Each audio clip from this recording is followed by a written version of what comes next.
there are, in my opinion, three hurdles that you should take into account. One is an external, one is an external, one is a structural. So the internal hurdle is that you need common sense, a common understanding what privacy is. You need the tone from the top. And if you don't have that, it's quite difficult to implement the GDPR in an organization. So you should install privacy champions. You should have a meeting with respective stakeholders to overcome this hurdle, but the tone from the top, from the management, is essential.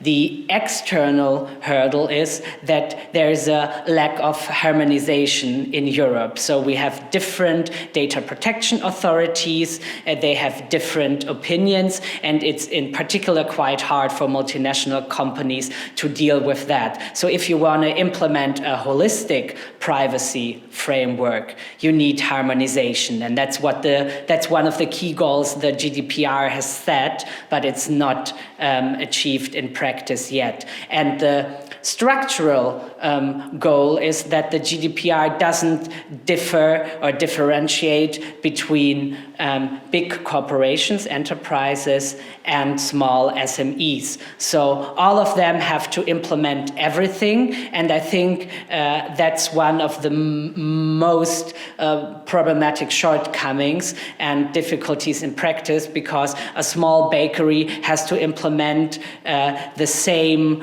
or has to take into account the same obligations as big multinationals.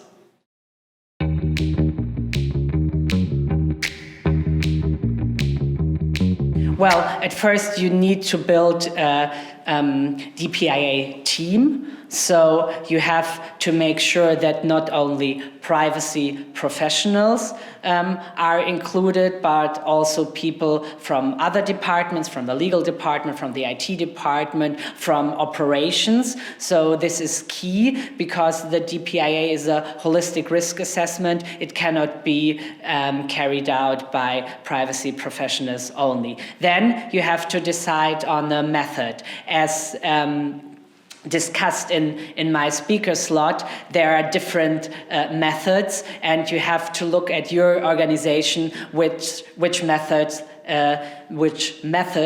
features and is best for your organization. And then the third and most important thing is not to over-engineer. I know that DPIAs can be quite hard to carry out, and people try to make it very fancy, very elaborated, but it's a risk assessment. So just focus on the respective risk and don't try to over-engineer it.